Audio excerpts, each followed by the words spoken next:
एक मोठी बातमी पुण्यातील भाजपचे गुंड काँग्रेसच्या कार्यालयावरती चाल करून आले असं सपकाळ म्हणाले। पोलिसांच्या उपस्थितीत दगडफेक करत हल्ला केला आणि भाजपच्या गुंडगिरीचा मी तीव्र निषेध करतो असं काँग्रेसचे प्रदेशाध्यक्ष हर्षवर्धन सपकाळ म्हणाले। पुण्यातल्या या राड्यानंतर हर्षवर्धन सपकाळ यांची पोस्ट आपण बघूयात सोशल मीडियावरची। ते म्हणतात, पुण्यामध्ये भाजपचे गुंड काँग्रेसच्या कार्यालयावरती चाल करून आले, दगडफेक करत प्राणघातक हल्ला केला।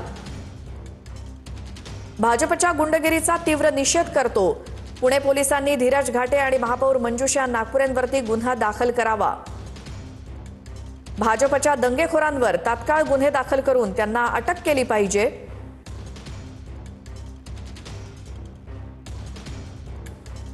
पोलिसांच्या उपस्थितीत दगडफेक करत हल्ला केला असं सपकाळ म्हणाले। धीरज घाटे आणि मंजुषा नागपुरे यांच्यावरती गुन्हा दाखल करण्याची मागणी सपकाळ यांची।